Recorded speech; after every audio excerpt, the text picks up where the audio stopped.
Bienvenue à toutes les femmes ambitieuses. Vous écoutez l'épisode 163 et aujourd'hui, j'interviewe Alice Zaguri. Je m'appelle Jenny Chamas, je suis chef d'entreprise et master coach certifié. Femme ambitieuse est le premier podcast sur le leadership en France. Ici, j'aide les femmes à dépasser les obstacles pour intégrer et mener les organes de direction des entreprises, développer leur entreprise, piloter leurs équipes et devenir de meilleurs leaders. Pour me soutenir dans cette mission, abonnez-vous au podcast et laissez un avis 5 étoiles sur la plateforme de votre choix. 1000 merci. J'ai rencontré Alice il y a quelques semaines seulement, alors que nous participions toutes les deux à un talk de Band of Sisters, une association de femmes de laquelle je fais partie. Et je dois dire que j'étais très contente de la rencontrer car je suivais son parcours depuis un moment. Je trouvais déjà qu'elle était une belle source d'inspiration. Et ce n'est pas pour rien que nous nous sommes rencontrés dans le cadre d'un collectif de femmes. La sororité est l'une de nos valeurs communes. Nous avons rapidement décidé de nous revoir et lors de cette deuxième rencontre, nous sont apparues de multiples possibilités de collaboration. Je suis donc absolument ravie de la recevoir aujourd'hui sur Femmes ambitieuses, de la faire découvrir à celles qui ne la connaissent pas et qu'elles nous en disent plus sur sa facette de leader pour celles qui la connaissent déjà. Alice nous parle de son parcours, de ses valeurs, de sa connexion à son intuition, de la façon dont nos blessures sont aussi le terreau le plus fertile pour nos accomplissements. Elle nous parle d'entrepreneuriat et des femmes qui entreprennent différemment des hommes. Cet échange m'a énormément inspirée. J'ai passé un excellent moment en sa compagnie et je suis heureuse de pouvoir vous partager l'énergie d'Alice qui est communicative. Je vous souhaite une bonne écoute. Bonjour Alice. Hello Jenny. Je suis ravie que tu sois là avec moi aujourd'hui. Et je suis heureuse et honorée d'être invitée dans ce magnifique podcast. Alors Alice, j'ai lu dans un article que quelqu'un de ton entourage professionnel te décrivait comme directe, franche, hyper dynamique, enthousiaste, très rigoureuse et fonceuse. Sympa. Alors, ce sont clairement de belles qualités pour leader un projet, leader une entreprise, leader tout court. Mais au-delà de ça, moi, ce qui m'intéresserait, c'est de savoir quelles sont les valeurs profondes qui te guident au quotidien. Je dirais en ce moment, parce qu'elles évoluent un peu quand même, en ce moment, ce qui me guide, c'est l'intelligence collective. Je crois de plus en plus à la force du groupe. Et je crois qu'ensemble, on a moins tort. Tu vois, et ça, c'est comme si à la fois les intuitions, les expertises, les expériences, le savoir-faire se coordonnaient et c'est pas tant, tu vois, avoir un espèce de compromis mou où tout le monde donnerait sa réponse et on ferait une moyenne de la... Non. Je trouve qu'on est beaucoup plus juste sur des points précis quand on est collectivement intéressé à ce même problème. Donc ça a toujours été là dans ma vie pro. Aujourd'hui, c'est vraiment une question qui m'intéresse, que je vois qu'en fait, c'est pas seulement dans The Family, Gold Up, mais dans toutes les activités que j'entreprends, il y a cette notion d'intelligence collective. Et comment tu l'organises. Ça, je dirais que c'est... Alors, je ne sais pas si c'est vraiment une valeur, tu vois, mais croire en l'intelligence collective, peut-être, c'est une valeur. Ouais. La sororité, ça, c'est nouveau. Ce n'était pas là avant. C'est ce qui nous a amené d'ailleurs à nous rencontrer. Complètement. Band of Sisters. Ouais, totalement. Voilà, on a accroché. Je t'ai invité à Gold Up, tu m'invites à ton podcast. Enfin, j'adore. Donc, la sororité, dans le sens où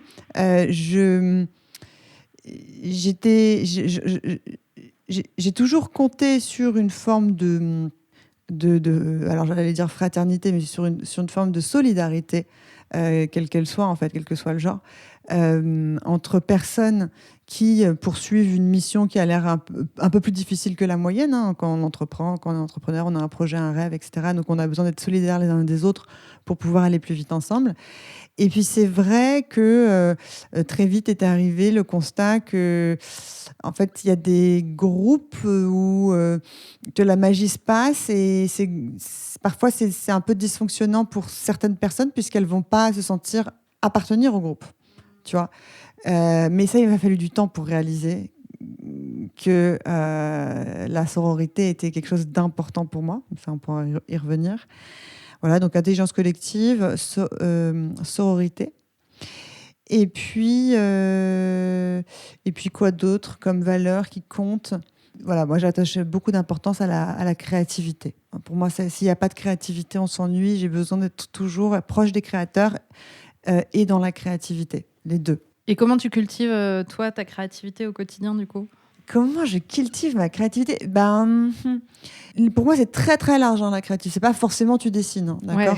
Ouais. Donc ça m'arrive de dessiner. D'accord. J'adore dessiner. Ma sœur, elle est artiste. D'ailleurs, enfin, on peut collaborer ensemble sur des projets parfois. La créativité au sens large, moi, tu vois, juste ne serait-ce que écrire un article, écrire un post, être libre dans l'angle qu'on va choisir, c'est de la créativité. Même dans un entretien avec quelqu'un de ton équipe, la façon dont tu vas aborder un sujet, tu vois, il y a de la créativité vraiment très, très, très, très large. Et en fait, je dirais, c'est être dans une approche, finalement, enfin, faire appel à l'imagination et ne pas être dans un protocole systématique. Voilà. Donc, dans tout ce que tu fais, l'approcher de manière avec comment dire, une forme de plaisir, tu vois, et aussi d'instantanéité. Tu es dans le moment. Tu es là, maintenant. Et tu imagines quelque chose de nouveau. Voilà, dans la façon d'arriver à ton intention, quoi. J'adore l'idée de venir à ça avec le plaisir. C'est vrai que c'est pas toujours accessible. Et justement, ça l'est encore moins quand tu es dans ce protocole de il faut faire comme ci, il faut faire comme ça. Et tu respectes tes règles et tu perds justement cette idée de plaisir. Et du coup, tu es moins créatif aussi. Complètement. Alors, il semblerait, que j'ai lu, m'a-t-on dit, que tu aies eu une période d'affirmation, voire de rébellion assez intense à l'adolescence. Après avoir été une petite fille modèle, peut-être. C'est marrant. Ouais, complètement. Et avant de rentrer dans le rang, en intégrant une classe prépa HEC, puis une grande école de commerce. Quelle incidence cette période de ta vie a eu sur la Alice, chef d'entreprise aujourd'hui? Est-ce que ton adolescence, cette période de rébellion, elle a eu un impact? Bienvenue chez la psy. J'adore. Écoute, je suis coach. Non, mais j'adore. Ok, on y va. Parce que c'est l'histoire qu'on se raconte qui est intéressante, c'est pas la vérité finalement. Hein. Bon, l'histoire que je me raconte, c'est qu'effectivement, j'étais une petite fille modèle, tu vois, j'ai la chance d'avoir, tu vois, un frère, une sœur, une famille unie, des parents qui m'ont inscrite à la gym, au théâtre, à l'équitation. Et donc, moi, je voulais être première en tout. Et aussi, tu vois, tu joues un peu le jeu que tes parents t'ont donné, enfin un rôle, tu vois. Je m'appelle Alice parce que Alice au pays des merveilles, et que ma mère, elle, c'est Sophie, c'est les malheurs de Sophie. Oui. Donc ça, c'est pour contrer ça. Donc moi, j'étais un peu celle qui, dans l'image, dans la métaphore, allait être heureuse pour 10, tu vois. Et donc, qui n'allait pas être une victime, qui n'allait pas subir. Donc, c'est inconscient, évidemment, hein, mais tu joues ce jeu à fond en tant qu'enfant. Et donc, j'étais première en tout. Quasiment, hein, je caricature parce qu'il y a toujours meilleur que toi, mais tu vois, j'étais pas loin. Ouais. J'étais dans le top 3 à chaque fois. Et en fait, va savoir pourquoi, ça je me l'explique pas trop, mais aux alentours de 13 ans, j'ai eu un désir, enfin si je me l'explique, en fait c'est évident, tu vois, rien que de le dire, en fait c'est évident, d'explosion, d'expression, de liberté. En fait c'était lourd. Tu vois.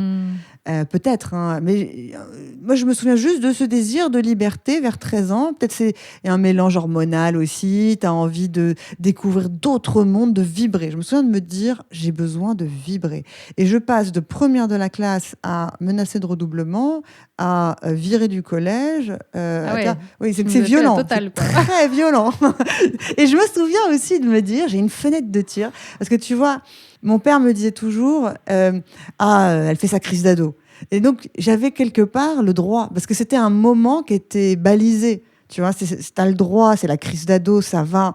Et je me disais, j'ai une fenêtre de 4 ans, je peux faire n'importe quoi. Mais tout en étant, si tu veux, c'était cadré finalement, cette fenêtre de 4 ans. Donc, j'ai effectivement fait n'importe quoi. Après, je me remercie aujourd'hui d'avoir eu de m'être offert cette exploration. parce que je pense que ça m'a évité de faire la crise de la trentaine ou d'ici quelques années de la quarantaine, je crois, tu vois. Et que j'ai pu me tester, j'ai été à la rencontre vraiment de milieux qui étaient très loin, très éloignés du mien. Et je crois que j'ai la chance aussi, surtout, hein, parce que tu peux faire la folle si tu as un socle solide. Tu vois, moi, j'ai reçu beaucoup d'amour. Et il y avait une chose qui était certaine, j'avais beau, parce que j'ai fait, je pense, vieillir mes parents prématurément. Ils allaient me chercher, je faisais le mur, ils zonaient dans toute notre ville en voiture pour me retrouver. Enfin voilà, j'étais fugueuse. Voilà, j'étais pas là, quoi. Et j'en suis pas fière du tout, mais en même temps, comment dire, je pense que ça m'a donné confiance en moi, en fait. Ouais, je crois. De retomber sur mes pattes malgré tout. Et surtout, voilà, j'avais cet amour de mes parents, cette confiance qu'elle aille faire ses bêtises. Finalement, nous, on restera là et on l'aime toujours. Et tu vois, on l'humilie pas, enfin, on va pas la dénigrer. Non, ils ont toujours été là. Donc, c'est pour ça souvent quand j'ai des amis qui s'inquiètent pour leurs enfants parce que c'est la crise d'ado et que c'est n'importe quoi, je leur raconte ma crise d'ado. Et donc, ça les détend un peu. Et je leur dis, t'inquiète pas, ça peut arriver. Voilà, c'est pas grave en soi. Mais c'est vrai qu'aux alentours de 17 ans, chut, je me suis dit, allez, c'est le bac, on se remet dans le droit chemin. Et maintenant, tu peux redescendre sur Terre, quoi. Tu peux te réancrer, reprendre les études. Mais tu vois, pareil, il y a des enfants qui pourraient se perdre parce que tu arrêtes les études entre la 4. Enfin, j'ai pas complètement arrêté, évidemment, hein, mais je veux dire, j'ai été absente au sens vraiment absorbée dans ma tête à faire beaucoup d'autres choses, quoi. Et je suivais pas les cours et j'avais pas de bonnes notes. Et voilà. Mais quand il y a le bac français en première, je crois, là, je me dis non, il y a un enjeu, on se remet dans le droit chemin. Et j'ai la possibilité, capacité de le faire. Tu vois. Donc, c'est quand même une chance, ça aussi. C'est pas donné, je pense. Ouais. Donc, voilà. Et alors, du coup, toi, tu penses que ça t'a donné confiance et cette confiance, tu penses de quelle façon, en fait, elle t'a servi après pour entreprendre En fait, ça m'a donné confiance parce que je crois que la curiosité, d'aller au bout de cette curiosité, d'aller à la rencontre de différents groupes. Tu sais, à l'adolescence, on est tous très chacun son clan, chacun son groupe, les rock and roll versus les R&Bistes versus les skaters. Enfin, c'est chacun son style. Et on est clanique un peu.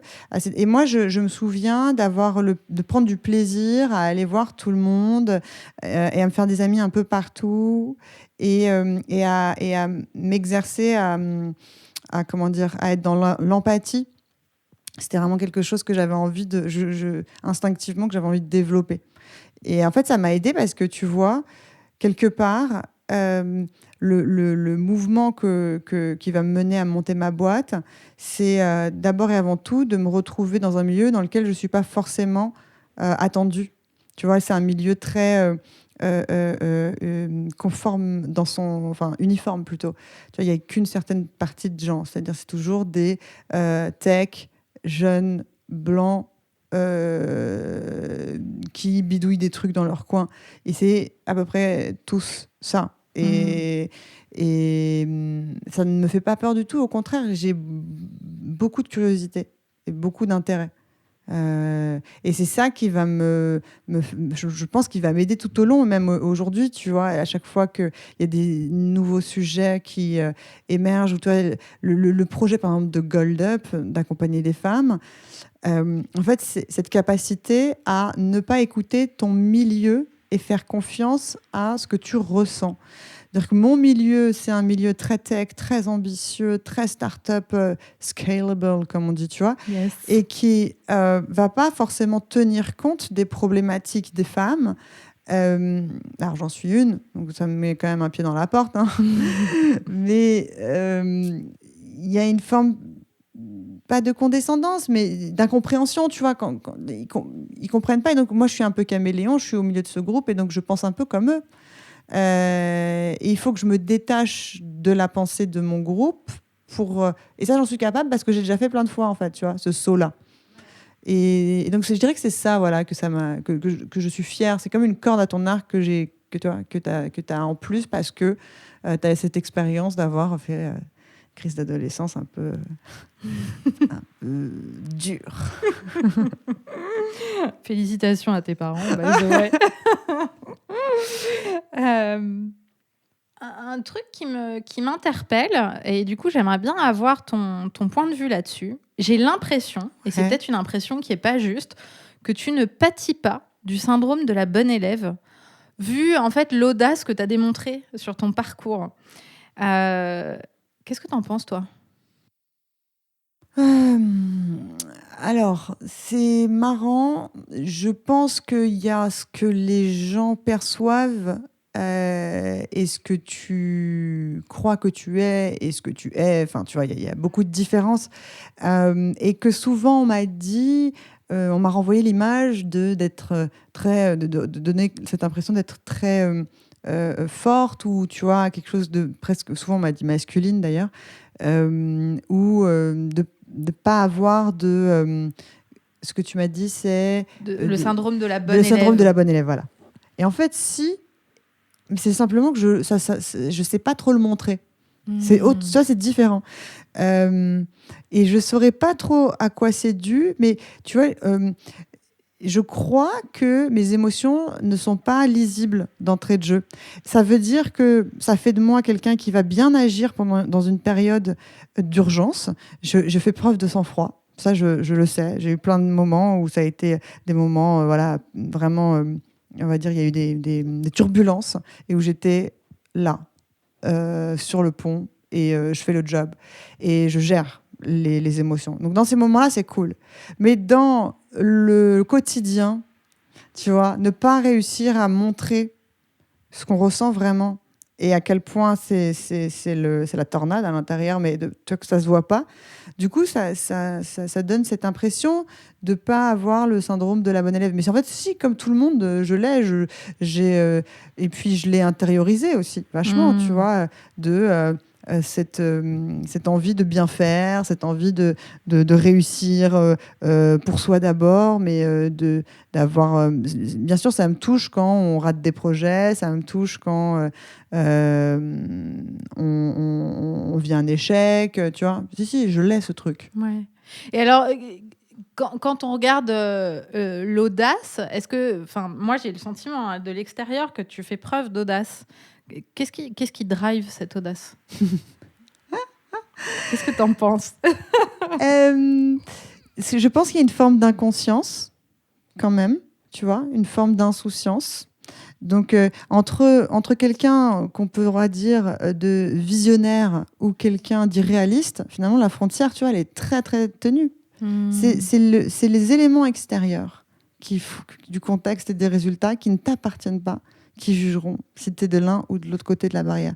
Donc en fait, il faut accepter de pouvoir être ridicule ou irréaliste, tu vois, pour potentiellement être visionnaire. Tu vois, donc il y a quelque chose d'inconscient. Il faut prendre cette prise de risque-là. Il y a quelque chose... Aujourd'hui, je le comprends. Tu vois, toi qui es coach, c'est ça que j'aime bien dans le coaching, c'est que on parlait de psy tout à l'heure, c'est qu'aujourd'hui, je comprends qu'en fait, les expériences de vie, et particulièrement entre entrepreneurs, entrepreneuses, on le vit à puissance 10, enfin, vraiment de manière très, très forte, à quel point tout ce qu'on fait, c'est pour réparer des choses qui nous sont arrivées. Oui, c'est très vrai. Voilà, et donc, il y a des failles qui drivent ce que tu mènes comme action dans le monde.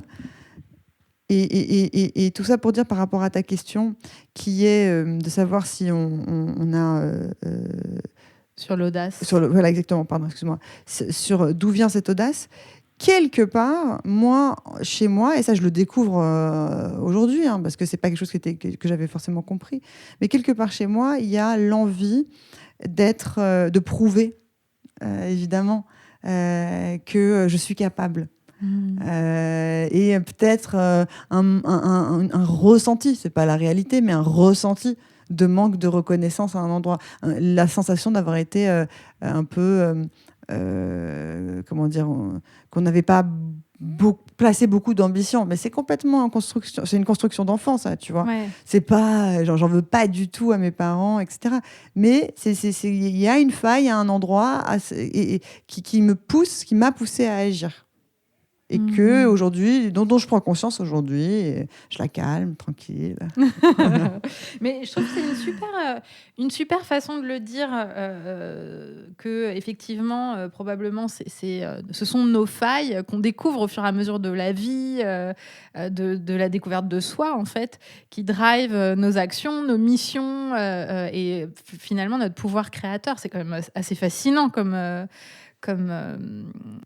réalisation, puisque du coup, c'est beau quelque part, c'est hyper Oui, productif. oui.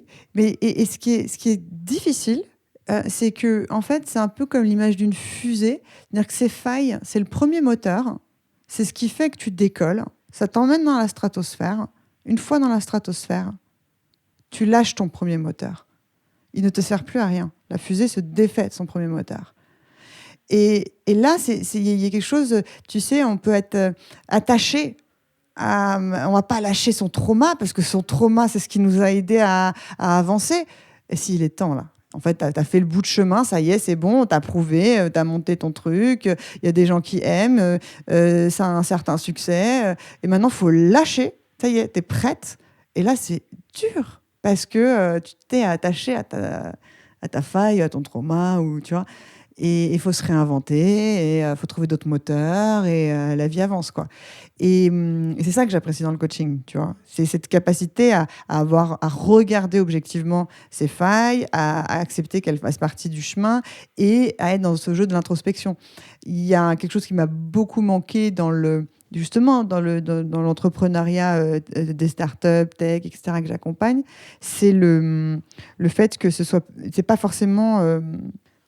comment dire, c'est pas trop la culture, même si ça l'est de plus en plus, tu vois, d'être dans l'introspection, c'est d'être dans la remise en question, de pas être juste dans une course permanente, et de savoir s'arrêter et se dire, attends, là, peut-être qu'il serait temps de changer le moteur. Ouais, de changer le moteur et du coup de poursuivre en étant aligné, parce que c'est vrai que te trimballer ça toute la vie, en fait, ça marche pas Non, et puis totalement. tu n'avances plus, là, tu plafonnes, là, pour le coup. Hein. Tu peux plus marcher au même carburant tout du long, en fait. J'ai une autre question liée à ton histoire, car je trouve intéressant de faire le lien entre la personne qu'on est aujourd'hui et l'héritage socio-culturel qu'on a reçu. Et il me semble t'avoir entendu dire d'ailleurs dans une interview que nous sommes tous un mélange de déterminisme et de libre arbitre, ce que je trouve par ailleurs tout à fait vrai. Alors, pour toi, Alice, quel est l'héritage familial qui te guide encore aujourd'hui ? Donc, si je ne me trompe pas, tu as eu un papa psychiatre et une maman qui travaillait pour la commission de spoliation des rescapés de la Shoah. On est ce que l'on fait de ce que l'on a fait de nous. C'est la phrase de Sartre, c'est exactement ça. Tu vois, mélange déterminisme et qu'est-ce que tu en fais. Et donc, ouais, j'ai la chance, c'est clairement une immense chance, tu vois, d'avoir des parents qui sont des humanistes, qui sont engagés dans le bien commun.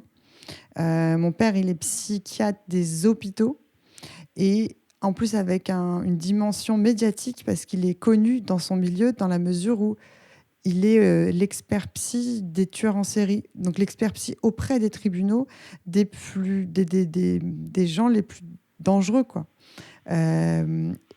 Donc ça veut dire quelque chose, hein, pour la vie à la maison.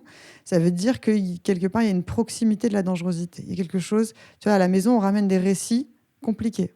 Le dimanche, on parle de choses, de sujets compliqués.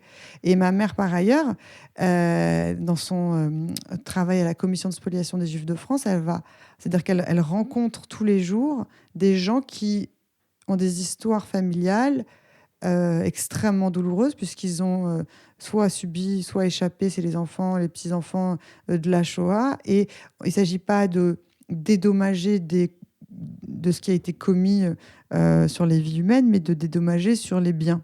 Parce qu'on peut, on peut retracer quel tableau a été pris par qui. Et donc, il y a une chambre qui est Enfin, il y a une caisse entre l'Allemagne et la France qui est là pour dédommager. Donc, mon père, lui, il est là pour dire ce qui reste d'humain, quelque part, dans des gens qui ont commis le pire. Et ma mère, elle est là pour réparer, d'une certaine manière, le pire. Enfin, tu vois. Donc, tu as eu beaucoup d'admiration, ça force l'admiration, ça crée des sujets de conversation de haut niveau, ça met une certaine pression, je pense. Aujourd'hui, avec du recul, hein, bien sûr, je l'analyse comme ça. Et tu te dis, je vais être vraiment caricaturale, mais je vais pas vendre des shampoings dans un grand groupe de shampoings. C'est pas possible, en fait. Tu vois, parce que là, j'ai un héritage qui est trop comment dire, engagé dans le monde pour que j'y aille pas. Tu vois, j'ai un modèle, waouh. Et donc, en plus, c'est un mélange, tu veux, parce que mon père est juif marocain et ma mère est française avec des origines grecques et tunisiennes, pied noir. Enfin, donc, tu as un vrai mélange religieux, enfin, tu vois, à plein de niveaux. Et ça, c'est un bel héritage aussi, parce que ça veut dire que cette ouverture dont je te parlais, cette envie d'aller voir des mondes qui ne te ressemblent pas forcément, et c'est quelque chose, en fait, qui est déjà là à la base.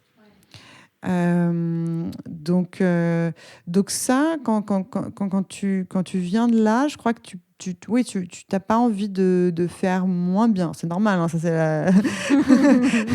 c'est la logique des choses, quoi. Tu veux progresser, quoi.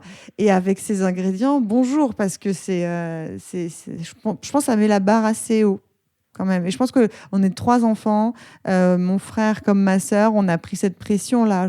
Aujourd'hui, on se détend un peu par rapport à ce sujet, on en parle ouvertement. On est vraiment une famille, on communique beaucoup, beaucoup, beaucoup.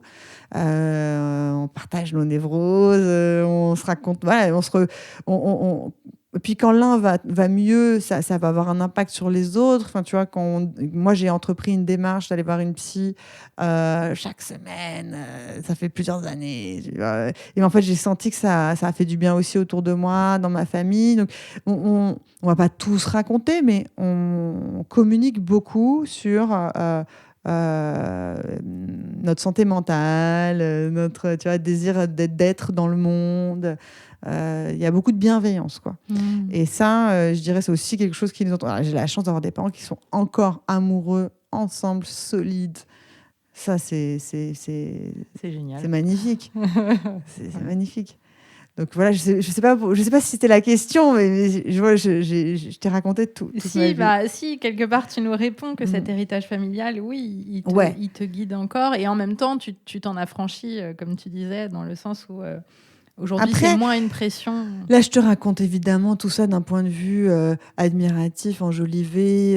Et il y a le versant, évidemment. Tu as toujours l'ombre et la lumière, donc tu as le versant négatif et j'en ai conscience. Si tu veux, le versant négatif, il est là aussi. Tu vois, c'est une petite fille dont le papa fait ce métier, quelque part, elle ne se sent pas protégée. Il y a un endroit où c'est, tu vois, c'est un peu dangereux. Enfin, tu vois, il y a toujours le versant négatif des choses. Ouais. Donc, je suis pas en admiration absolue. Je suis reconnaissante de la richesse de cet environnement, mais aussi consciente des côtés plus difficiles à dépasser, quoi.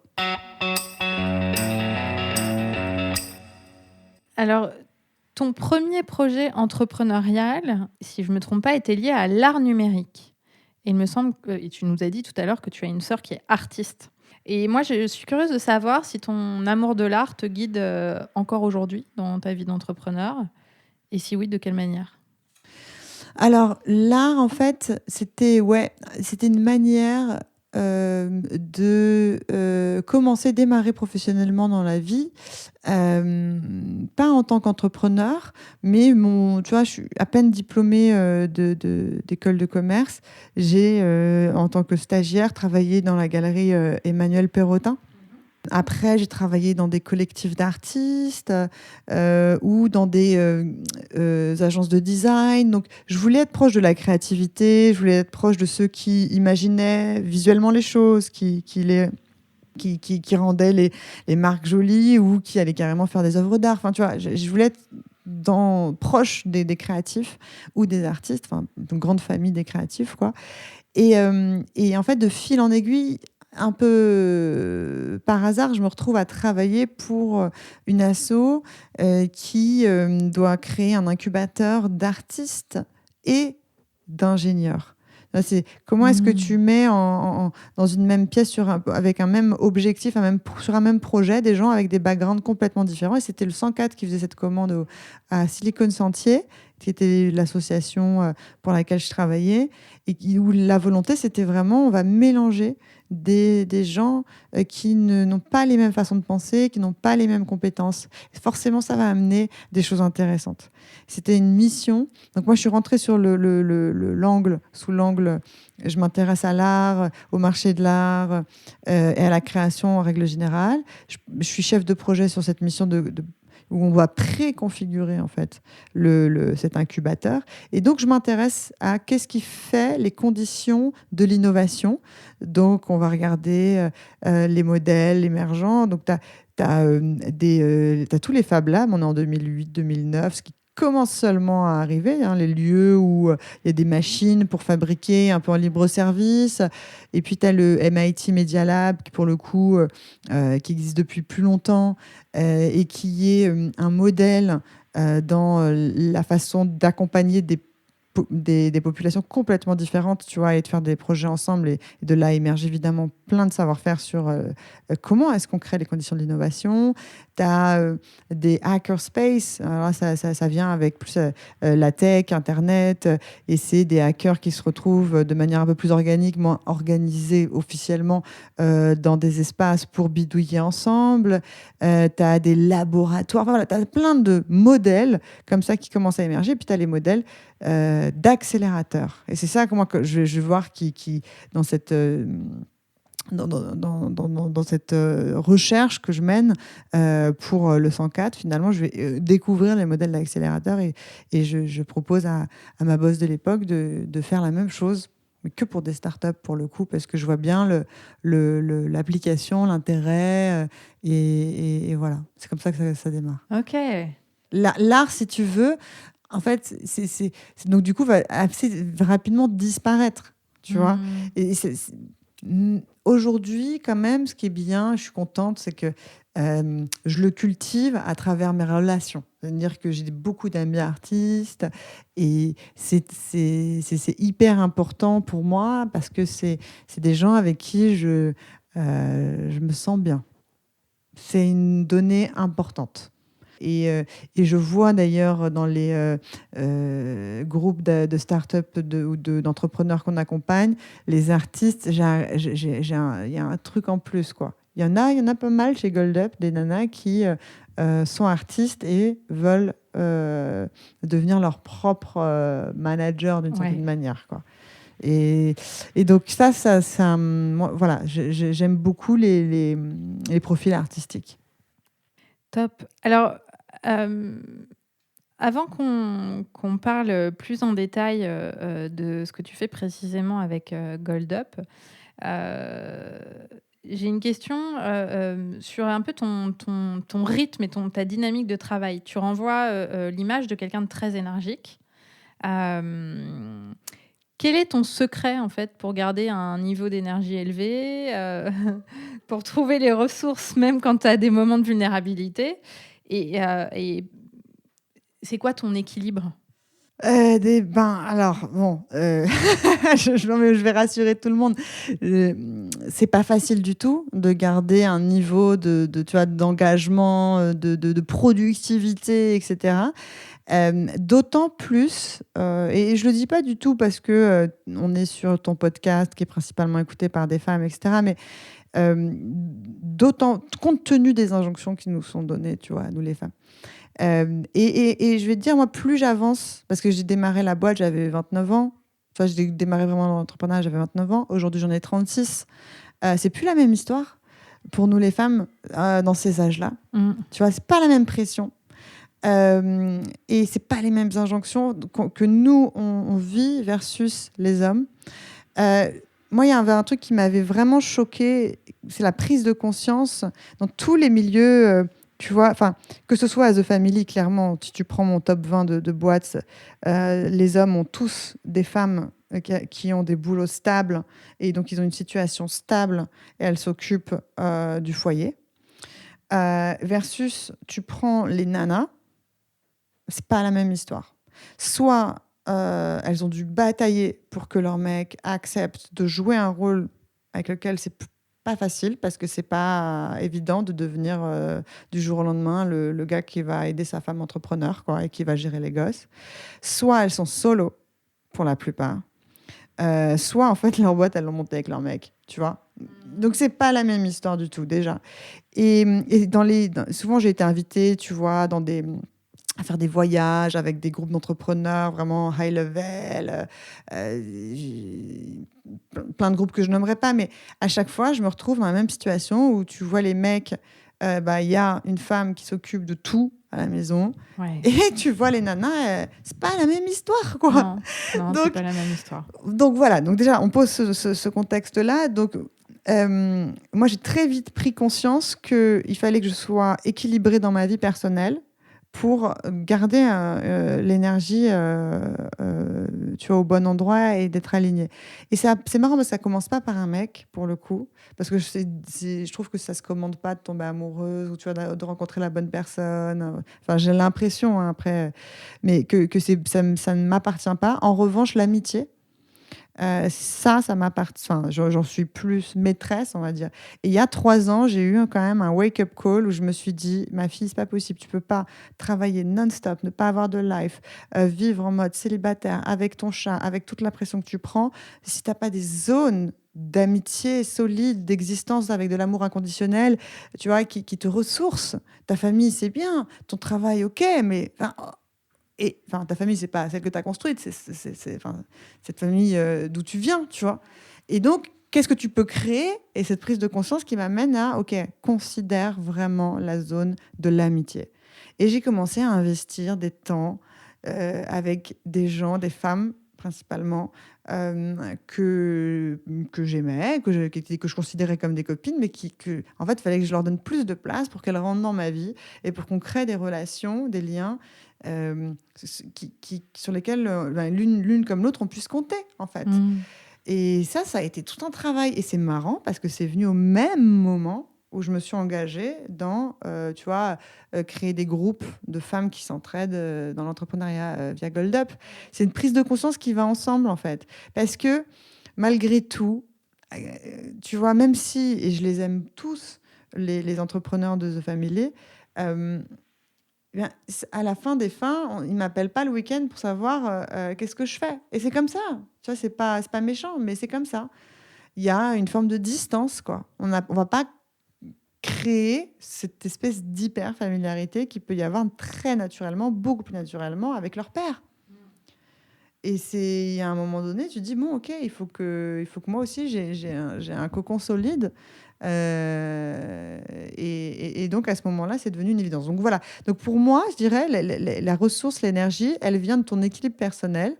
Et il y a ce qui t'appartient, enfin, ce sur quoi tu peux avoir un impact, et puis il y a il y a ce qui ne t'appartient pas. Donc, tu essaies de faire la différence. Je veux dire, ça compte pour moi, hein, le personnel, l'amour, etc. C'est hyper important, mais je crois que j'ai pas pas le mode d'emploi.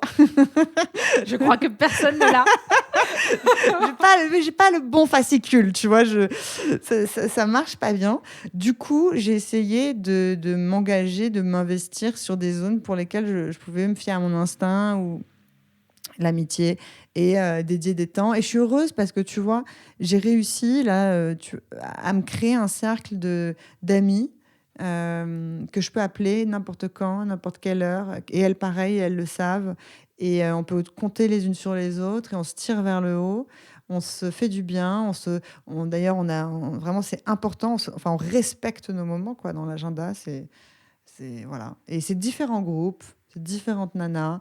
Parfois, c'est des relations, tu vois, en face-to-face. Il y en a d'autres avec qui c'est des petits trios. Voilà. Et ça me rend... disons que c'est quelque chose voilà, de très équilibrant pour moi et j'en suis fière. Alors, c'est vrai, je t'ai pas parlé d'autres piliers qui sont hyper importants, mais en tout cas, ce pilier-là, pour moi, il est ressourçant.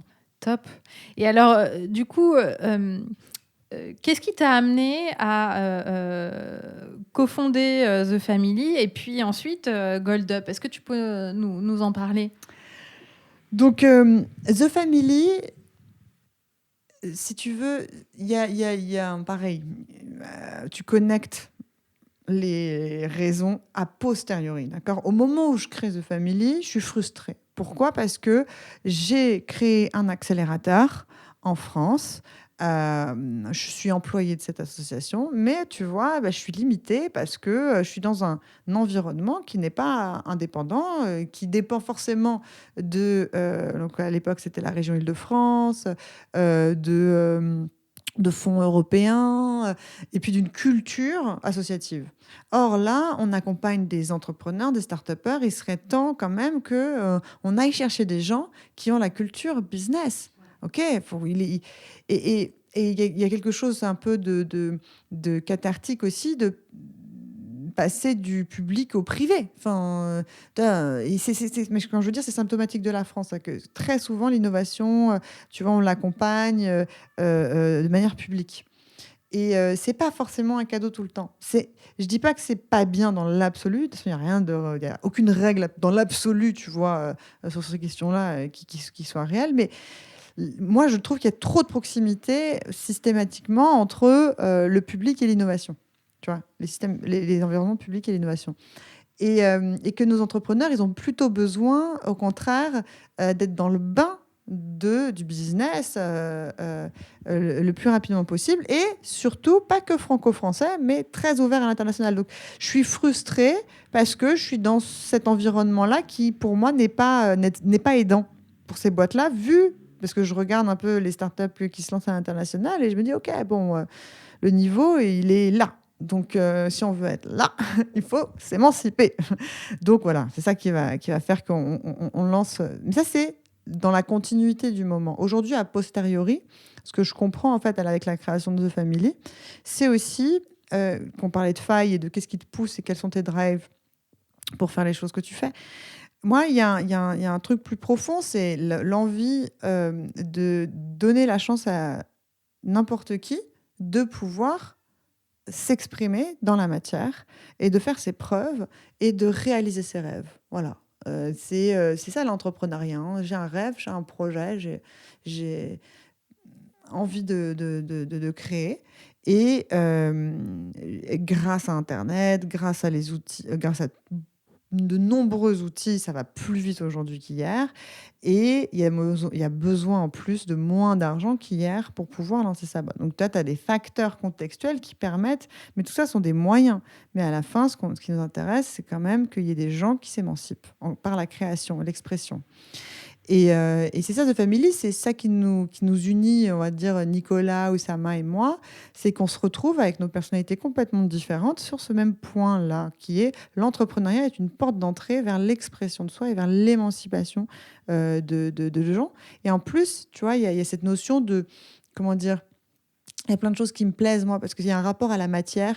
Il y a, tu vois, le fait que tout d'un coup, les faiseurs sont respectés. C'est pas seulement les penseurs, tu vois, de loin, ces geeks développeurs tech qui du jour au lendemain te codent un site. Il y a quelque chose ouais, la beauté du code, la beauté de la matière, la beauté du technicien. Et ça, je trouve que ça, en France, c'est pas, on valorise beaucoup celui qui stratégise, celui qui est, voilà, le penseur. Et ça, et puis à l'époque aussi, je me dis, c'est marrant parce que je réalise pas encore qu'il y a très peu de femmes en fait. Je le vois pas trop encore. Et je me dis, en fait, là, on ne demande pas ton diplôme, donc c'est beaucoup moins discriminant. On regarde ce que tu fais. Et c'est ça qui compte. Et donc ça me plaît beaucoup. Et c'est ça qui va être je dirais la raison d'être vraiment de The Family. Et peut-être parce que moi-même, je me sentais à un endroit outsider, tu vois. Peut-être que je me sentais à un endroit pas invitée à la table d'eux, pas. Ça, c'était vraiment. Il y avait cette idée, cette volonté très forte que en France, on est quand même super lourd à un niveau qui est cette espèce de fonctionnement culturel à vouloir systématiquement de la recommandation des pairs, enfin, de ton petit groupe élitiste, à ne pas faire confiance dans l'innovateur qui arrive, à avoir extrêmement peur du ridicule ou de ce qui va être innovant, à ne pas faire confiance en la jeunesse, etc., etc. Donc c'était un pied de nez aussi à ça, Ouais. tu vois. Il y avait cette volonté-là. Et alors, du coup, enfin, tu l'as dit tout à l'heure, quand on s'est retrouvés, rencontrés dans ce talk chez Band of Sisters, moi, ça m'a assez fascinée quand tu nous as raconté comment de The Family, t'en es arrivé ensuite à créer Gold Up parce que tu t'étais rendu compte qu'en fait, t'avais trop peu de femmes dans The Family et que vous aviez du mal à les attirer, en fait. Pourquoi, d'ailleurs? C'était trop ambitieux? C'était... Quand ça bloque, tu vois, ouais, c'était vraiment mais bloqué. Euh, Et c'est intéressant parce qu'en fait, ce qui bloque et ta boîte, c'est l'extension de toi. Donc, ce qui bloque, c'est aussi des choses qui bloquent en toi. Tu vois. Merci Alice de toujours ramener à notre sujet préféré. Et donc, je me dis, OK, on va lever les barrières. Et donc, au départ, je m'y prends de manière entrepreneuriale, justement, enfin entreprenante. J'interviewe, je demande, je pose la question à des femmes, mais pourquoi vous ne candidatez pas à The Family? Et puis, je veux voir des femmes, pas forcément francophones, qui ont bien réussi. Et j'en dis, alors, vous étiez les seules dans votre environnement, mais vous l'avez fait quand même. Comment vous l'expliquez? Est-ce qu'un groupe vous aurait aidé? Enfin, je pose des questions pour comprendre. Et c'est marrant, c'est comme si moi, je me ressentais pas femme. Comme ça, je vais le découvrir a posteriori, tu vois. Je me considère un peu en dehors, mais en dedans, forcément, puisque je suis une femme, objectivement. Mais il y a quelque chose qui ne se retrouve pas dans le fait que je comprends pas, en fait, pourquoi elle s'autorise pas à cette ambition, justement. Tu parles d'ambition. Moi, ce qu'on va me dire très vite, c'est en fait, Alice, The Family, il y a quelque chose de très intimidant parce que vous proclamez l'ambition de prime abord. Je dis OK, bon. C'est bizarre parce que moi, tu vois, c'est pas c'est pas un sujet. Dire que je suis déterminée à progresser. Et c'est ça pour moi l'ambition. Ouais, j'ai envie de progresser. Bah, tu vois, on n'impose pas un certain niveau, en fait. C'est juste l'envie, la motivation, l'envie de progresser. Et bon, mais je pense que ça sonne aussi dans Qui le parquet, ça sonne, je sais pas ce que ça sonne par ailleurs, mais c'est porteur de pas que la partie lumineuse, mais il y a aussi une partie d'ombre qui est mal gérée par, en tout cas, qui est pas acceptée par plein de femmes, a priori. Enfin, c'est comme ça qu'on me l'explique. Et je regarde du côté anglo-saxon et je vois qu'effectivement, aux États-Unis, c'est hyper courant de faire des groupes de femmes, ce qu'ils appellent des safe space, et ça cartonne. Donc on se dit, OK, c'est pas le style de la France de faire ça, mais why not? Essayons. Et donc, bref, long story short, ça va donner Gold Up. Mais ce qui est intéressant, c'est qu'effectivement, en fait, moi, je réponds, tous les projets que tu fais, en fait, ça répond à des failles que toi-même, tu vois. Et moi, ce que je viens réparer, c'est, je crois, maintenant je me l'explique comme ça, c'est la partie femme blessée en moi. Mais c'est vrai, tu vois. Et en fait, je lui tends la main et je la laisse s'exprimer petit à petit en moi. Et ça, c'est dur parce que tu regardes, tu croyais savoir qui t'étais. Et en fait, à force d'accompagner des femmes, il y a quelque chose de nouveau qui s'exprime en moi. D'abord, il y a cette volonté de me faire plein de copines et tu vois, de garder des relations solides et stables avec elles et de les cultiver. Et enfin, je comprends pourquoi ça a de l'importance de laisser cette part en moi de fragilité. Hein. Pardon, je fais des liens, tu vois, mais c'est ça qui va éclore à ce moment-là aussi. Hein. C'est la compréhension de ah, mais t'as fait le bonhomme. ces 8 dernières années, en fait, tu vois. Et tout d'un coup, ouais, il y a des nouveaux sujets qui émergent en moi, il y a des nouveaux besoins. Et en fait, quand je crée Gold Up, je répare quelque chose qui n'attendait qu'à être réparé en moi, tu vois. Et je pense que tu fais bien les choses quand tu les, comment dire, peut-être égoïstement, quand elles te servent aussi, quoi. Ouais. Mais tu le comprends qu'après. Ouais. Sur le coup, c'est pas très évident. Tu vois, tu te dis, OK, il y a un problème, on va régler le problème. Ah, tiens, en fait, c'était mon problème. Non, mais c'est intéressant. En fait, ce dont tu parles, c'est d'énergie masculine et d'énergie féminine. Et on a toutes en nous, et tous et toutes, les deux. Mais souvent, on en a une qui domine jusqu'à ce qu'on découvre l'autre. C'est vraiment... Le nombre de thérapeutes qui m'ont dit, vous êtes très young, mademoiselle. Ouh là là, ce que vous êtes young. Mais c'est assez fascinant comme parcours. C'est marrant que tu décrives ça parce que c'est vrai que dans le leadership et chez nous, les leaders qu'on accompagne, souvent, elles ont une énergie très masculine. Ouais. Parce que l'image du leadership, tu vois bien, d'abord incarnée par des hommes dans une société patriarcale. Donc, quand tu modèles ça aussi. Ouais. Et puis, tout à coup, là, tu rentres en introspection, tu travailles sur toi, puis tu te découvres cette énergie féminine qui vient quand même apaiser beaucoup de choses. Et c'est là où aussi la sororité joue un rôle génial parce que, en fait, tu t'autorises la vulnérabilité. Tu t'autorises à être fragile, tu t'autorises à dire les choses peut-être plus intimes. Et à accepter que tout n'est pas parfait. C'est hyper juste ce que tu dis. Et c'est là où tu vois, en fait, quand tu démarres des projets comme ça, où tu emmènes les femmes vers du leadership, tu réalises qu'il y a quelque chose de pas clair et qu'en fait, tu les emmènes parfois à imiter un modèle. Et donc, tu aimerais les emmener à assumer pleinement autre chose. Mais la société, alors tu vois, après tu réfléchis comment, tu vois, parce que ce leadership masculin, finalement, cette énergie masculine, c'est ce qui marche aujourd'hui, tu vois, et c'est pas pour rien que moi je réalise, tu vois, qu'il y a plein de côtés en moi que j'ai pas écouté, que j'ai pas laissé émerger et tout. J'ai pas envie d'être dans une caricature avec les Goldies, les filles qui suivent Gold Up, de les emmener vers un modèle qui soit... je sais pas si c'est le bon mot, tu vois, mais en tout cas, qui soit l'héritier, ce modèle, de ce qui a été. Et donc, formé, fondé et pensé par des hommes. Et donc, avec une façon de faire, une façon de voir les choses. Et de plus en plus, je vois émerger des modèles qui me parlent, qui me plaisent, qui sont différents. Tu vois, j'ai interviewé une nana récemment pour la chaîne de Gold Up qui est une entrepreneuse qui s'appelle Géraldine, qui a monté Green Beauty Square, et on parlait d'ambition, tu vois, et elle me disait, écoute, moi je sais qu'il y a des limites en fait au scale pour ma boîte et j'ai envie de maîtriser, non, je vais dire mépriser.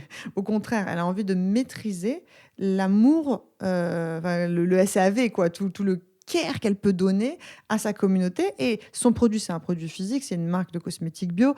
Elle sait très bien que si elle commence à avoir une ambition plus large géographiquement, eh ben, ça veut dire plus de déplacements, plus de pollution. Et ça veut dire pour elle, en termes de lifestyle, de passer sa vie dans des réunions, dans le marketing en haut des tours, et c'est pas ce qu'elle veut, tu vois. Et elle me dit, il y a un moment donné, alors elle me dit, je regarde les vidéos de The Family, des startups, je me sens minable, clairement, Alice, je te le dis, parce que je vois l'ambition qui est affichée, c'est pas la mienne. Et je parle à mes amis, mon environnement, les entrepreneurs du coin de la rue, je me sens vraiment beaucoup trop ambitieuse. Il est où mon milieu à moi? Et elle n'a jamais eu à lever de fonds, elle ne lèvera pas de fonds et elle est déjà profitable et ça grandit sereinement, proprement. Organiquement. Voilà. Et en fait, c'est vrai que il y a plein de modèles. C'est pas le modèle féminin versus le modèle masculin, c'est pas ça. Mais c'est-à-dire qu'on n'entend pas assez ces femmes, parce qu'elles ne sont pas nombreuses, tu vois, à s'autoriser à être dans leur juste ambition, à en parler déjà. Est-ce qu'on ne parle pas de femmes d'affaires, tu vois, dirigeantes? Non, on parle de nanas qui créent leur boîte qui s'autorise à avoir un niveau d'ambition qui est celui-ci et qui est, j'ai pas le bon mot, mais circulaire, organique, self-sufficient. Autosuffisant. Oui. Ouais. Et ce modèle-là, on le voit pas. Et il commence à émerger, mais on le voit pas assez. Ouais. Mais ça me parle tellement ce que tu dis. Nous, c'est d'ailleurs une réflexion qu'on a menée, nous, chez Coach Happy, tu vois, en se disant, en fait, on se voit où dans 5 ans? Et là, tu commences à te poser la question, en fait, les possibilités sont multiples. Tu peux choisir plein de façons d'évoluer. Et en fait, de rêver grand, grand, grand, et puis ensuite de choisir, de se dire, en fait, quelle vie on veut avoir, quel contact on veut avoir à nos clientes, tu vois. Et du coup... Et attention, rêver grand, grand, grand, c'est pas forcément rêver VC money, Oui. investisseur capital risque. En fait, qu'est-ce que ça veut dire? C'est quoi le grand? Ouais. Et c'est quoi le grand? Est-ce que c'est le grand financier? Oui. Et grand financier, ça veut tout et rien dire, hein, parce que pour chacun, c'est différent. Mais c'est aussi, est-ce que c'est l'impact que tu veux avoir sur le monde? Est-ce que ça se mesure en nombre? Est-ce que ça se mesure en qualité? L'impact que tu veux avoir sur ta propre vie, sur la vie de tes collaborateurs. Enfin, il y a plein de questions. Et c'est vrai que en fait, dans le leadership tel qu'on le connaît et tel qu'il a existé jusqu'à présent, on n'a pas l'impression, et peut-être c'est juste une impression, on n'a pas l'impression que ces questions se posaient vraiment.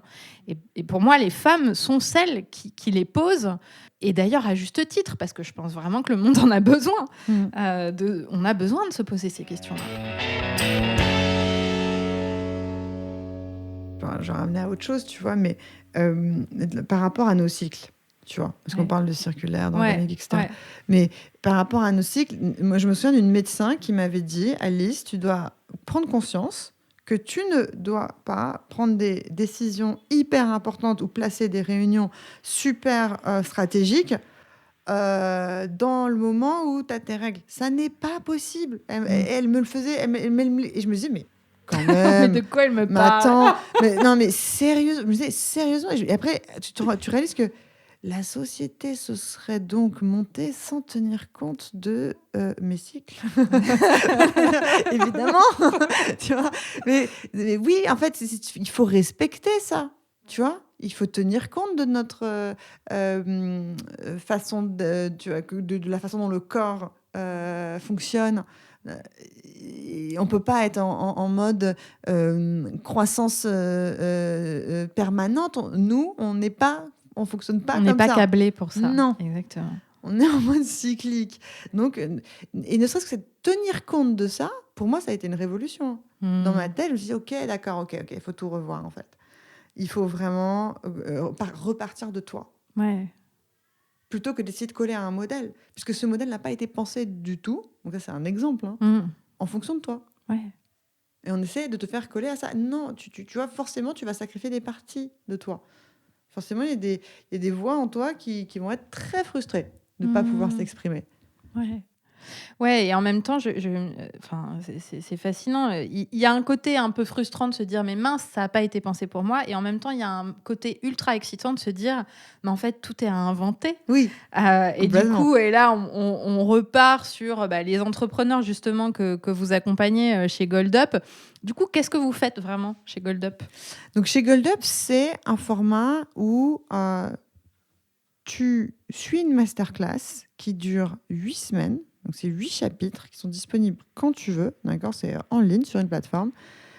Une communauté où là, les nanas, et moi, je gère plein de communautés parce que il y a The Family, mais il y a aussi Coup d'État. Enfin, vraiment, il y en a plein d'autres. Et donc, on passe par un Slack, c'est un logiciel de messagerie instantanée. Et je vois la différence. C'est-à-dire que sur le Slack de GoldUp, les discussions fusent en permanence. Ce qui est génial, c'est qu'elles ont complètement compris un truc. C'est s'il y en a une qui se lance un défi à elle-même, plutôt que de le faire solo, en s'imposant une rigueur qui va tenir une semaine, elle en parle dans le groupe. On crée du coup un groupe dédié à ça avec d'autres nanas qui ont le même challenge et elles se soutiennent. Donc, tu vois, tu as des vertus dans la création, donc pour se soutenir dans l'exécution, Tu as des vertus de business, parce qu'elles font du business ensemble, elles sont toutes clientes les unes des autres.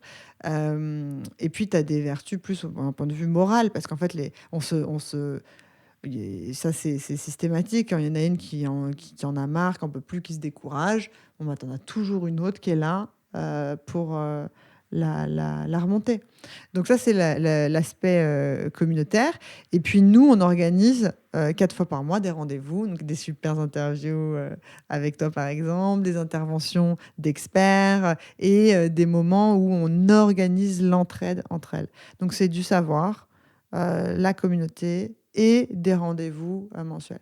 Et donc ça, c'est le Gold Up d'aujourd'hui, c'est 500 femmes accompagnées et c'est des projets où tu as autant la jeune graphiste qui a envie de monétiser bien mieux sa compétence que l'avocate qui a envie de créer une plateforme d'accompagnement d'investissement immobilier, que la fille qui va créer une app pour mieux épargner quand on est une femme. Donc, tu as tous les styles, beaucoup de projets de nanas qui d'abord se lancent un peu en freelance et ensuite vont embaucher petit à petit, tu vois. Donc, tu as tous les modèles, on n'impose rien. Ça, c'est hyper important de dire, les filles, on n'est pas toutes en mode start-up, levée de fonds, justement. Par contre, on n'ira pas à l'encontre de ce modèle. Si c'est le tien, allons-y. Allons-y gaiement. Et on sait faire. Ouais, on y va, quoi. Il n'y a pas de problème. Mais il n'y a pas que ça. Et ce qui est important, c'est quand tu choisis, est-ce que tu choisis ce modèle-là parce que ça te ressemble et qu'en termes de lifestyle et qu'en termes de ce que tu veux prouver dans le monde, etc., c'est toi? Ou est-ce que tu suis ce modèle-là parce que tout le monde suit ce modèle-là et tout le monde ne respecte que ce modèle-là et tout le monde met des likes et des applauses dès qu'il y a un article qui sort sur des gens qui font des levées de fonds? Enfin, tu vois, est-ce que tu subis la pression de ce modèle-là? Parce qu'il y a plein d'autres manières de monter ta boîte. Et donc voilà, donc ça fait 2 ans, Gold Up, et c'est dirigé par Mélanie, qui est une fille que j'ai eu la chance de rencontrer vraiment à peine au début où je lance Gold Up et que tu vois, j'incube ça en interne en testant pour voir si ça marche, les premières promos. Et je cherche évidemment la nana qui est entrepreneur, tu vois, qui a à cœur de faire que les filles s'entraident et se tirent vers le haut, quoi. Et je tombe sur elle. Et depuis, plein d'aventures. Top, donc on mettra les liens de Gold Up dans les notes de cet épisode. Moi, j'adore parce que je trouve que c'est hyper... en fait, je trouve que ce qu'on fait est hyper complémentaire parce que vous aidez vraiment les entrepreneurs à faire, à faire grandir, faire sortir de terre leurs projets ou faire grandir leur boîte. Ça, c'est mon truc, tu vois, le 0 à 1. C'est-à-dire que, et parfois, il y a des moments où je me pose la question, et souvent, on me la demande, et on me dit, t'en as pas marre? Ça fait 10 ans que tu es dans ce qu'on appelle le bac à sable, en fait. Tu vois, c'est le moment qui est chaotique. Et je m'interroge et je me pose la question, je me dis, est-ce que c'est un désir transgressif, tu vois, de ne pas vouloir grandir, tu vois, un truc comme ça? Parce que c'est vrai que quand tu restes à ce niveau-là, mais non, mais moi, en fait, non, pas du tout. C'est mon kiff, j'adore ça. Et je pense que c'est rare, les gens qui aiment ça, en fait. Et ça, je suis contente d'avoir ce truc-là, parce que je pense que ça, tu choisis pas. En fait, tu t'en hérites. Et c'est ce moment où personne ne croit en toi, qui est un moment ingrat. Parce que c'est facile après, hein. Une fois que tu as prouvé des choses, créé ta marque, eu des premiers clients, quelques, on va dire, marques, tu vois, de preuves que tu es sur le marché, tu es bien positionné sur ton marché, etc., que tu as fait les bons choix. Le début, ce moment ingrat où tu es dans le grand bain et que c'est chaotique et qu'il y a 1000 possibilités devant toi et que tu n'as pas confiance en toi parce que tu n'es pas encore totalement dans la matière, dans le faire. Parce que la confiance, c'est confiance dans quelque chose, dans le fait de faire. Et tu t'es pas encore suffisamment prouvé de choses. Donc, voilà, donc cette espèce de grand moment, tu vois, quantique. Je sais, tout est bordélique. Ouais, bordélique, tu vois, c'est un moment qui moi me plaît. Moi, il ne me fait pas peur ce moment-là, en fait. Au contraire, j'adore. Je trouve que il y a comment dire, beaucoup de fertilité. C'est une citation d'Anaïs Nin qui dit ça. Dans le chaos, il y a de la fertilité. Moi, c'est ce que je ressens exactement. tu vois. Donc, bref, le lien avec ta boîte, c'est qu'en fait, on est à un moment, on organise, je pense, des groupes de sororité. C'est-à-dire qu'on est sur les mêmes principes. On croit aux mêmes choses. Sauf que toi, tu es à un moment, je pense, un petit peu plus mature, où c'est des femmes qui, ça y est, elles ont accompli un certain nombre de choses. Tandis que moi, je suis dans le moment où il n'y a rien du tout, du tout, du tout. Alors, elles ont peut-être une vie professionnelle, évidemment, avant, etc. Mais là, au niveau entrepreneurial... Ouais, elles ont besoin d'apprendre, quoi, ouais, aussi. Ouais. D'apprendre. Il faut sortir de terre. Ouais, ouais. Mm. Oh. Top. Top, top. À plusieurs reprises pendant notre échange, et puis pendant nos échanges off aussi, je t'ai entendu parler d'intuition. Évidemment, ça me parle, puisque c'est quelque chose que j'utilise beaucoup et aussi auquel on fait appel dans le travail qu'on fait chez Leaders Ambitieuses dans le coaching. Toi, comment tu l'utilises, ton intuition ? En fait, l'intuition chez moi, ça vient du ventre. C'est un ressenti. J'ai pas encore la prétention de savoir exactement faire la différence entre l'intuition et la peur. Malheureusement, il y a des fois où je ne l'écoute pas parce que je me dis non, j'avais peur. Là, j'ai peur. Je me mets des barrières. Non, non. Ah non, en fait, c'était mon intuition. Non, c'était bien ton intuition. Dommage. Donc, en fait, c'est horrible parce que les moments où tu ne l'écoutes pas, bon, bah, tu as toujours la voix qui te dira « Je le savais, je l'avais vu, je ne me suis pas écoutée ». Et bah, tu apprends à affiner, en fait, et tu te demandes surtout qu'est-ce qui fait que j'ai pas voulu l'écouter ? Qu'est-ce qui fait que mon mental a interprété que c'était de la peur ?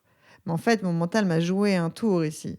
Il n'a pas voulu qu'on suive l'intuition. Parce qu'il y avait c'était difficile d'écouter cette intuition. Peut-être qu'elle allait à l'encontre de choses, qu'elle te demandait du coup de te battre sur d'autres fronts, peut-être qu'elle demandait de foutre le bazar par rapport à ton plan, et que tu n'avais pas à ce moment-là le courage, tu vois. Mais il y a tellement de fois où j'ai pas écouté mon intuition et où ça n'a pas manqué. Ça t'amène à devoir réajuster, quoi. Réajuster, parfois, c'est une enfin non, c'est une investisseuse qui disait ça, qu'on a invitée chez Gold Up, qui s'appelle Valentine Baudouin, qui disait à une entrepreneuse, oui, mais tu sais, ça prend beaucoup plus de temps de gommer que de créer, que de crayonner. Crayonner, créer, tu vois, avec c'est la métaphore du dessin, quoi. Dessiner, c'est du plaisir, tu le fais, mais gommer, oh là là. C'est que ça prend un temps, pas seulement au sens du temps temporel, mais au sens de l'énergie que ça demande. C'est dur de gommer, c'est dur de réparer, c'est dur de... Tu vois. Et donc, c'est pour ça qu'elle est si importante, c'est aussi cette intuition, c'est que tu le paieras plus cher, quoi, de devoir rétro-pédaler. Mais du coup, ce qui est intéressant, c'est de voir que tu es quand même connecté. Parce que tu me dis, ça vient du ventre. Ouais. Souvent, je fais l'exercice, moi, avec mes clientes. Est-ce que ça vient du cœur ? Est-ce que ça vient du ventre ? Parce que c'est différent pour chacune d'entre nous. Qu'est-ce qui t'a amené à te connecter à ça ? T'as appris quelque part ? C'est venu un peu naturellement Alors, moi, il y a plein de... donc, je suis liée à ma grand-mère, Denise, la pauvre qui est morte. Bon, ça fait longtemps, hein, mais c'était dans son passe-temps. Elle était astrologue. Déjà, tu vois. Et c'est un truc, on était très liés, toutes les deux. Elle m'aimait beaucoup, je l'aimais beaucoup. Tu vois, je traînais dans son grenier. Il y avait des cartes de tarot, il y avait des pendules, il y avait des livres sur les cultures indiennes. Elle faisait beaucoup de yoga, alors qu'à l'époque, tu vois, c'était pas encore la grande mode du yoga. C'était une femme libre. Elle fumait ses cigarettes. Elle avait une grande gueule. Voilà. Et moi, je l'aimais beaucoup. Et elle m'aimait beaucoup. Et je pense que déjà, ça, elle m'a transmis un truc. C'est-à-dire que à 12 ans, je me tirais les cartes. Et même si je savais pas trop le faire, j'y allais à l'intuition. Tu vois, je me disais, ah, rouge, c'est positif, noir, c'est négatif, pique, c'est pas terrible, tu vois, cœur, c'est génial. Voilà, je ressentais et j'interprétais. Je prends du plaisir depuis toute petite à tout ce qui est le monde de l'imaginaire, les contes pour enfants, les histoires, l'état un peu, tu vois, méditatif dans lequel te met un bon dessin animé. Et surtout, j'étais très consciente des ressorts, enfin, dire que l'importance du rêve et de l'histoire qu'on se raconte pour que ça devienne réalité. Et va savoir pourquoi, quand j'avais 7 ans, j'avais tellement, comme si j'avais une intuition qu'il fallait que j'attire la chance de mon côté. Enfin, j'étais superstitieuse, j'en sais rien, mais je me baladais à l'école dans mon cartable avec un vrai fer à cheval. Arrête, ça doit être lourd en plus. Hyper lourd. Hyper lourd. Tu vois la folle ou pas? Comme s'il fallait vraiment que je faisais, je mettais toutes les chances de mon côté. Mais je croyais au guide, au monde. Enfin, j'appelais ça des anges, des invisibles. Je parlais, j'inventais des prières. Enfin, c'était un truc qui était là en moi. Et toute petite, je me souviens de dire à mon père, je veux aller au catéchisme. Je veux apprendre. Et mon père me dit, pas du tout, tu es juive. Ah, ok, voilà. Mais envoie-moi, tu vois, apprendre, je veux savoir. Et voilà, j'étais attirée par le spirituel, par ce qu'on ne savait pas. Et vraiment avec quelque chose, pas une curiosité malsaine. Les films d'horreur, ça m'a jamais, tu vois, intéressée. Enfin, c'était pas le côté, comment dire, des fantômes ou non, ça m'a jamais intéressé. C'était vraiment le côté spirituel, beau, transcendant, tu vois, c'est ce qui t'appelle, quoi.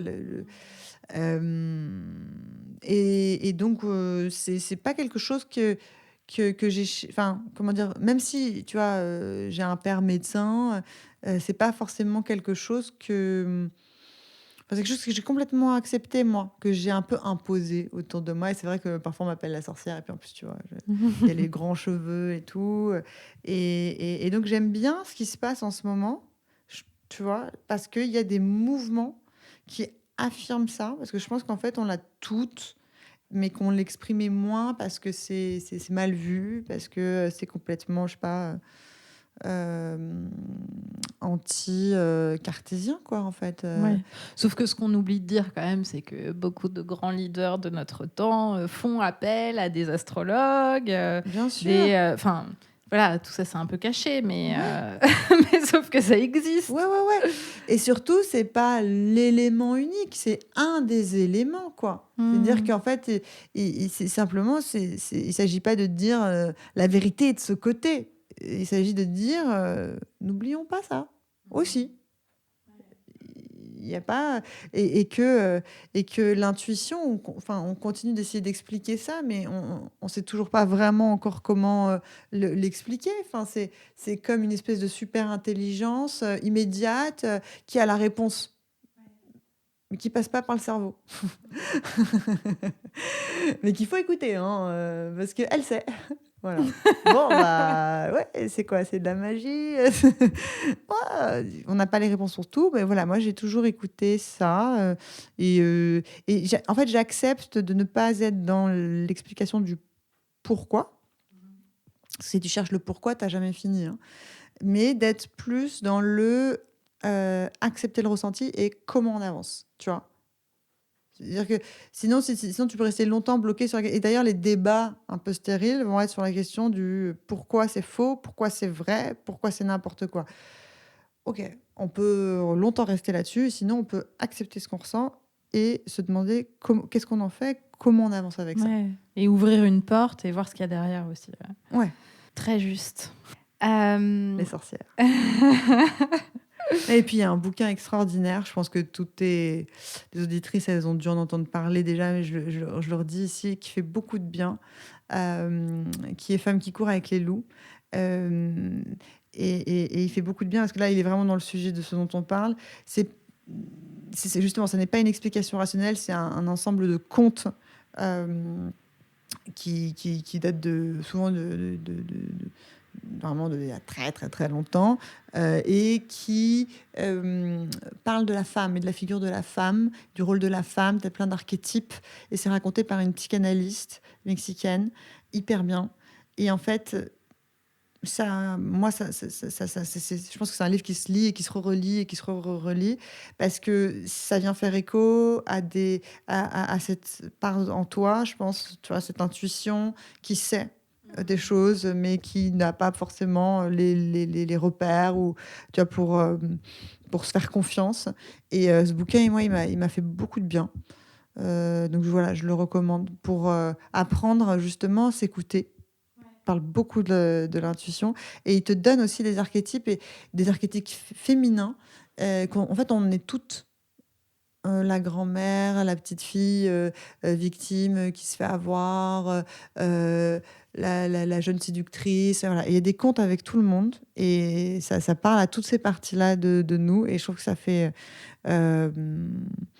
aide à les accepter. Super recommandation. Donc, Femme qui court avec les loups, Ouais. c'est ça, hein. J'en ai entendu parler. En fait, on en a tout entendu parler, et personne n'a vraiment lu ce bouquin. Il faut le lire, il faut le garder sur sa table de chevet, il faut le surligner, et il faut refaire appel de temps en temps. Et vraiment, c'est des outils pour t'aider à comprendre ce que tu es en train de traverser, ce que tu es en train de vivre. Top. Alors, on arrive à la fin de cet échange, Alice. Si tu avais un conseil à donner aux entrepreneurs qui nous écoutent, ou aux futurs entrepreneurs, ou celles qui veulent, qui aimeraient, qui n'osent pas, qui n'ont pas encore l'idée, ou qui ont l'idée mais qui se disent que oh là là, c'est la catastrophe, je ne vais pas y arriver, qu'est-ce que tu leur dirais ? Je leur dirais, c'est dans la matière qu'on éteint ses doutes. Et que donc, venez les filles, on passe à l'action. Voilà. Complètement. On y va. Let's go. Merci Alice. C'était un plaisir. Merci Jenny. Si vous êtes une femme leader en entreprise ou entrepreneur et que vous voulez avoir plus d'impact, vous sentir à votre place dans vos fonctions et être une meilleure leader, nous serons ravis de vous accompagner. Pour nous contacter et en savoir plus sur notre programme d'accompagnement, vous pouvez cliquer sur les liens dans les notes de cet épisode ou vous rendre sur mon site jennychamas.com sur la page coaching. Sachez que nous accompagnons également les entreprises à développer le leadership de leurs talents féminins. Pour nous contacter, vous pouvez vous rendre sur la page entreprise de notre site ou cliquer sur le lien dans les notes de cet épisode.